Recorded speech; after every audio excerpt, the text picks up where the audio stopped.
Asher, ano ang pahayag ng mga senador kaugnay sa panawagan ni Pangulong Bongbong Marcos Jr. na courtesy resignation sa kanyang gabinete?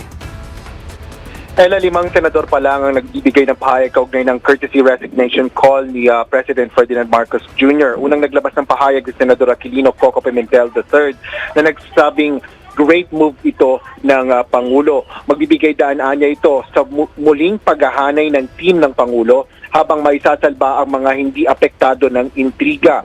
Hinihikayat ni Pimentel ang Pangulo na mag-recruit ng mayroon pa ring idealismo at tututok sa tagumpay ng kanyang administrasyon sa pamamagitan ng episyente at epektibo at hindi sariling politikal na ambisyon.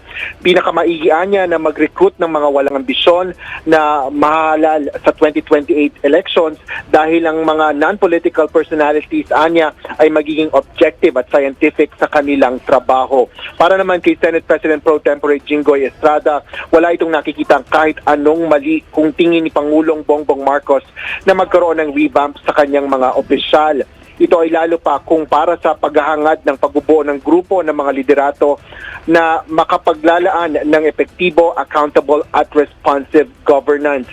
Bilang Chief Executive and Appointing Authority, wala ang nakikita si Estrada na dahilan para mabahala ang publiko dahil ginagawa lang anya ng Pangulo ang probisyon sa ilalim ng konstitusyon. Isa niya itong hakbang sa tamang direksyon at bahagi ito ng hakbang para sa reforma upang maibalik ang tiwala ng mamamayan sa mga institusyon ng bansa. Ayon naman kay Senate Deputy Majority Leader Joseph Victor J.V. Ejercito, marahil pinagsabihan ng Presidente ang resulta pinagbasihan ng Presidente ang resulta ng eleksyon kung saan maaaring nalimutan ng ilang programa ng pamahalaan. Anya, sa panawagan ng courtesy resignation, sa isa itong paraan na hinihingi niya na mag-perform o kumilo sa mga gabinete at hindi frente at kuya-kuyakoy. Tinawag naman ni Senate President Francis Chis Escudero na magandang simula ang naturang panawagan ng Pangulo na nagbibigay diin sa pangangailangan ng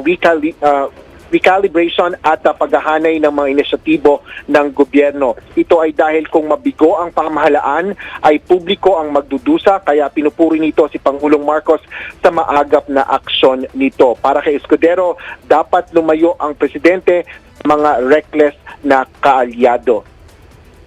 Ella, sinabi rin ni Senador Nancy Binay na prerogative naman ito ng Presidente habang si Senator-elect Pancilok Ting Lacson, sinabi nito, pinunto nito ang na hindi sapat ang pag-reshuffle o pag-courtesy resignation sa cabinet members, kundi ang totoong reforma ay kinakailangan ng Presidente na maiwasan ng insertions at pork barrel sa Congress. Yan muna ang latest sa Senado. Balik sa'yo, Ella. Maraming salamat, Asher Cadapan Jr.